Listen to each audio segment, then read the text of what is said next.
La récolte forestière fait partie de l'histoire du Québec et des Laurentides et a modelé l'utilisation actuelle de son territoire. Historiquement, la région des Laurentides a été ouverte par les entreprises forestières. Les anciens chemins forestiers, maintenant rendus publics, permettent à tous les utilisateurs d'accéder au territoire forestier.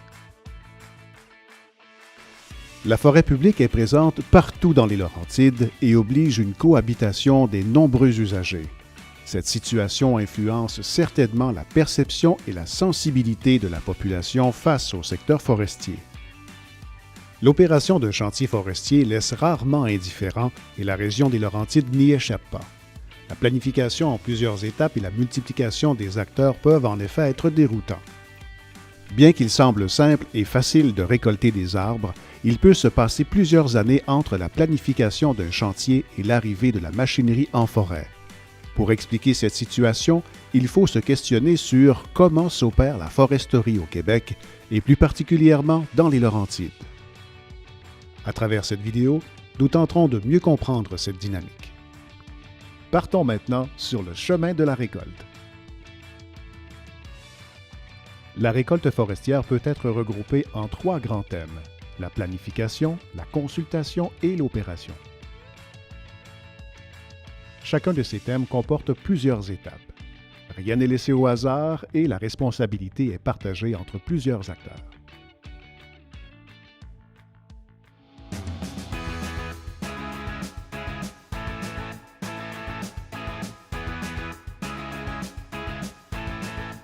La planification est à la base de tout et elle est la responsabilité du ministère des Forêts, de la Faune et des Parcs.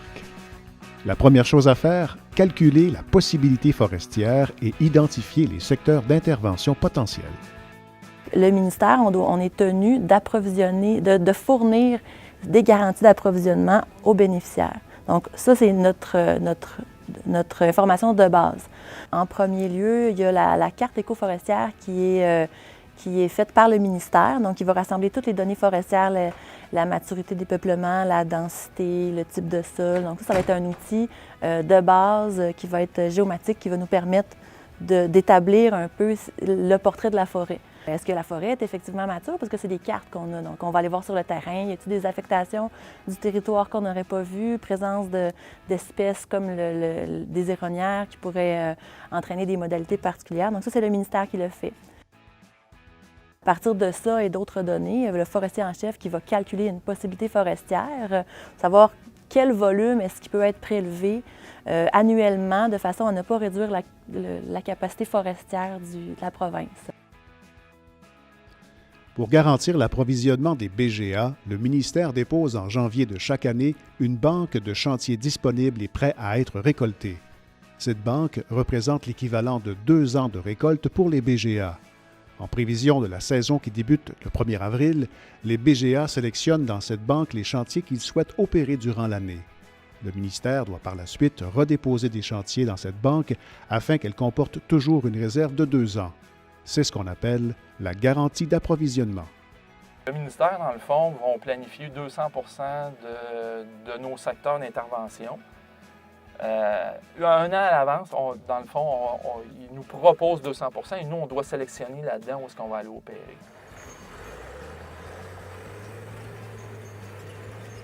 Moi, mon travail, c'est de partir des plans du ministère. Donc, eux autres, ils ont prévu un chantier à un endroit, donc c'est un gros polygone.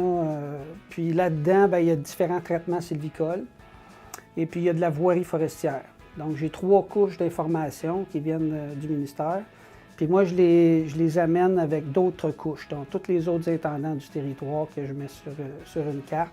Je fais des intersections, puis j'énumère les différents enjeux, si on veut, du chantier. On comprend que la première étape de cette planification est l'identification des secteurs potentiels de coupe. Pour ce faire, on dresse tout d'abord une image de la forêt à partir des cartes éco-forestières et on y ajoute un portrait des différents usagers du territoire. Ces cartes sont ensuite acheminées aux bénéficiaires de garanties d'approvisionnement, les BGA, qui identifient le réseau routier potentiel à utiliser pour les opérations. Les chantiers ainsi planifiés poursuivent leur chemin à l'étape de l'harmonisation avec le milieu.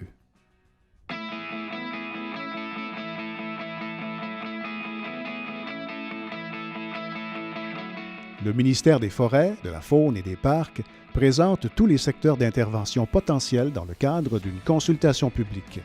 Ouverte à tous, c'est l'occasion pour la population d'émettre ses préoccupations et ses commentaires face aux secteurs identifiés.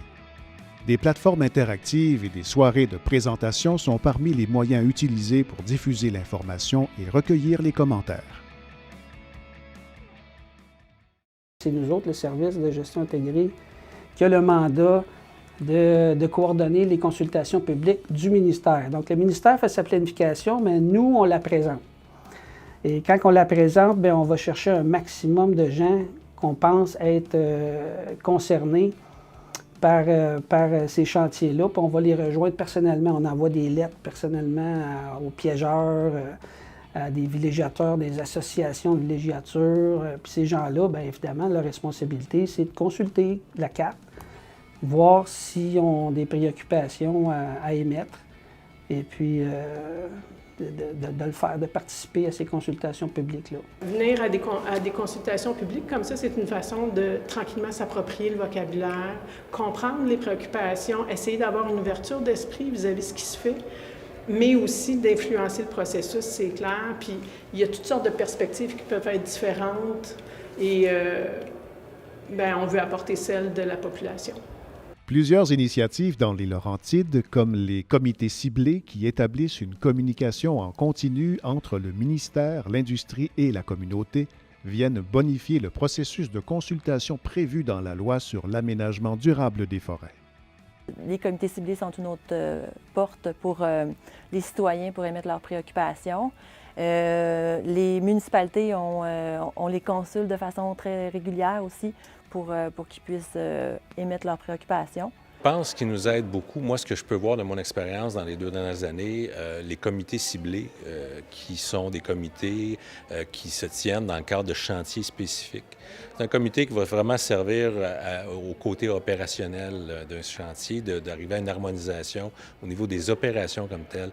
Et l'avantage de ces comités-là, c'est qu'on retrouve les municipalités, on retrouve le ministère, on retrouve les producteurs forestiers, on retrouve les associations qui seraient concernées parce que, bon, ça se fait près d'un lac, etc., etc. Et moi, ce que je vois, c'est que ça permet beaucoup d'échanges. Si on touche à des associations de lacs, si on touche à des clubs de ski de fond, si on touche à un réseau de sentiers de VTT ou motoneige, on invite tous ces gens-là pour faire une rencontre. On les informe du dossier, de la planification, où est-ce qu'on est rendu. Et puis on commence à regarder les mesures d'harmonisation pour atténuer avec eux les impacts de la coupe que ça peut apporter là, aux utilisateurs là, pour la période qu'on va être là.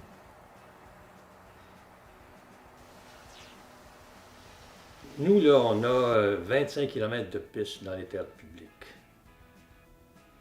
Fait que c'est pas tous ces 25 km-là qui sont concernés par les opérations de coupe forestière, mais il y en a beaucoup, puis c'est important de savoir qu'est-ce qui se passe quand il y a des contrats d'aménagement forestier, de coupe forestière qui sont donnés à des compagnies. Le ministère des Forêts, de la Faune et des Parcs a juridiction uniquement en territoire public. Ceci peut être vu comme un avantage pour le citoyen. Celui-ci peut émettre ses préoccupations face aux travaux à venir, contrairement aux opérations en forêt privée, où le propriétaire est libre de procéder à l'exploitation du secteur sans consulter ses voisins. Les gens qui sont installés à côté d'une terre publique sont intéressés de voir les chantiers qui vont avoir lieu. Autant ils ont le privilège d'utiliser la terre publique pour se promener, en même temps, ils ont intérêt de savoir quand est-ce qu'il va y avoir de l'aménagement forestier. Parce qu'il va en avoir un jour. Il faut qu'il y ait de l'aménagement forestier. Il faut dire que nos sentiers dans les terres publiques, en grande partie, ils utilisent des chemins forestiers qui ont été faits dans les opérations forestières passées. Une bonne partie des sentiers, ici, surtout là, au nord du chemin Jackson, ça passe sur des terres privées. Alors, il faut compter sur la bonne volonté des propriétaires. C'est beaucoup plus compliqué, ça, que d'avoir le droit de skier dans les terres publiques. Parallèlement à la période de consultation, les chantiers potentiels sont visités par le ministère. L'inventaire terrain effectué permet de valider l'information qui se trouve sur les cartes. Les données récoltées sont mises en lien avec les préoccupations soulevées appelées mesures d'harmonisation, et permettent de déterminer les secteurs de coupe qui seront opérés. On présente un secteur en consultation publique. Le secteur peut être quand même assez gros en consultation publique, jusqu'à temps d'avoir les informations quant aux usages, les pentes fortes, les types de forêts, la présence d'espèces. Bien là, ça peut considérablement réduire la superficie d'un chantier. La superficie finale des secteurs d'intervention est habituellement réduite par rapport aux secteurs potentiels initiaux. De façon aussi parallèle, il y a des prescriptions sylvicoles qui sont faites par les ingénieurs forestiers sur la base d'inventaires forestiers. Donc, on va essayer d'intégrer les préoccupations qui vont être transformées en mesures d'harmonisation avec les prescriptions. Donc, ça va devenir un secteur d'intervention. La dernière étape avant les opérations forestières est celle de la table de gestion intégrée des ressources et du territoire, connue sous le nom de table GIR. Cette table, coordonnée par un mandataire nommé par le ministère, est un lieu d'échange et d'information régionale. On y retrouve différents usagers du territoire forestier. Bien, les tables GIR, ça existe partout à travers le Québec. Là. Ça fait partie de la loi sur l'aménagement durable des forêts. C'est des groupes de personnes, des utilisateurs de la forêt qui, dans chacune des régions, qui se rencontrent pour discuter des différentes activités qu'ils font et de leurs préoccupations versus l'aménagement forestier qui se fait dans la région. C'est sûr que ces comités-là aident beaucoup parce qu'il y a un gros transfert d'informations qui se fait entre le ministère et les citoyens, les utilisateurs de VTT, 4 roues, les utilisateurs en général du territoire pour venir trouver des solutions, trouver des compromis afin que tous puissent faire leur activité. Fait qu'il y a de l'harmonisation des usages qui est faite, mais il y a de l'harmonisation au niveau des opérations aussi qui est discutée. Je représente l'industrie forestière, donc j'essaie de voir c'est quoi notre marge de manœuvre en tant qu'industrie, d'être capable de faire des opérations en forêt rentables tout en rencontrant les enjeux de d'autres intervenants. Fait qu'à la table GIR, mon rôle, c'est de dire un peu c'est quoi les balises dans lesquelles on peut travailler, puis dans ces balises-là, c'est quoi les solutions qu'on peut trouver ensemble. Le fait de siéger ici, bien là, on comprend le fonctionnement. Fait que oui, ça permet d'élargir nos horizons puis d'amener notre point de vue là-dessus. Mais c'est un apprentissage qui est long. Que la qualité des habitats nous concerne beaucoup. Puis surtout le maintien d'habitats après les interventions. C'est pas nécessairement qu'est-ce qu'on coupe qui nous importe, c'est qu'est-ce qui reste après la coupe.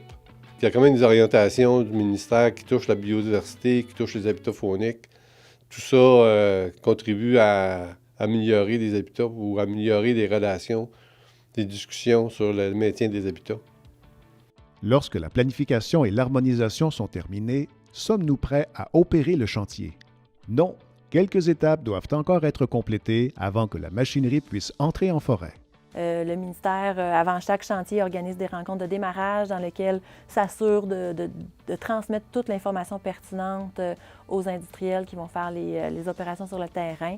Les responsables du suivi également vont, quand ils vont aller faire les visites de chantier, vont parler avec les entrepreneurs puis ceux qui font les travaux sur le terrain.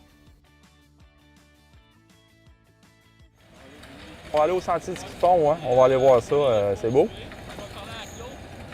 Oui, pas de trouble. Il y a un truck du ministère, un pick-up du ministère qui est arrivé. OK, c'est bon. Bon, ils vont s'en venir ici. Toi, tu avais fait faire ce que je t'avais demandé vendredi par ton opérateur là, sur le sentier. On constate que des efforts sont faits pour tenter d'arriver à une cohabitation harmonieuse des usages. Est-ce que ça fonctionne? Concrètement sur le terrain, comment ça se passe? Est-ce que les citoyens et les autres intervenants ont la même lecture des préoccupations de chacun? On n'a aucun bénéfice de ça dans la région de Tremblant, en fait. On est déjà en suremploi, on n'a pas assez il y a une pénurie de main-d'œuvre. On vit du tourisme et de la villégiature. On ne veut pas qu'ils viennent couper les forêts. À quoi ça sert? Ça fait juste abîmer quelque chose qui est beau, qui est parfait, puis qu'on sert pour aller visiter, pour se faire les sentiers l'hiver, l'été. Pourquoi venir couper la forêt ici? Pourquoi ils ne vont pas la couper là où il y a moins d'emplois, où on en a moins besoin parce qu'il y a moins de touristes et de villégiateurs? Donc, pour nous, c'est vraiment pénible. Les Laurentides nous servent d'approvisionnement en bois. Puis les gens viennent dans les Laurentides pour se ressourcer en nature, pour aller à la pêche, pour aller à la chasse. Il faut qu'on cohabite ensemble. Il faut que les gens retournent dans les Laurentides pour se faire dépayser, pour avoir de la nature. Puis il faut que je puisse continuer à approvisionner mon usine avec du bois des Laurentides. Il y a de plus en plus des citoyens qui s'organisent en coalition, puis ils revendiquent d'être écoutés, pas pour arrêter les coupes forestières, mais protéger des secteurs d'intérêt qui sont pour la viabilité des régions aussi, puis concernant aussi les graves crises de changement climatique qui est à nos portes. Je pense que c'est tout le temps une question de relations humaines là, dans ce métier-là aussi, là, parce qu'il y a beaucoup de changements, beaucoup de visions, beaucoup de personnes qui ont des pensées différentes sur l'exploitation forestière ou l'aménagement forestier. Fait qu'on essaie de travailler en concertation, ça c'est sûr, c'est ma devise, là. La communication entre le ministère et les utilisateurs de la forêt publique est un enjeu clé tout au long de la planification et de l'opération d'un chantier, et même lorsque la récolte est terminée. Lire ça dans les journaux locaux, c'est à la fin du journal, dans la section Les avis, il y a toutes sortes d'avis là-dedans et tout ça. Mais sinon, il faut vraiment prendre le soin de lire le journal page par page pour le voir. Peut-être que, je sais pas si je peux m'avancer, là. Peut-être un moyen, ça serait que les municipalités, si elles ont des moyens de rejoindre les citoyens, c'est que l'info passe par les municipalités pour rejoindre le plus grand nombre de citoyens. En tout cas, ça peut être une piste là, pour... La municipalité, c'est la première ligne souvent des citoyens. Et quand il y a quelque chose qui les préoccupe, leur réflexe, qui est tout à fait légitime, c'est d'aller voir leur conseil municipal ou leur maire ou leurs conseillers municipaux. Donc, c'est sûr qu'on va travailler de façon étroite avec eux pour les informer, pour les tenir au courant de ce qui se passe sur leur territoire, puis s'assurer que leurs préoccupations sont intégrées dans la mesure du possible dans la planification.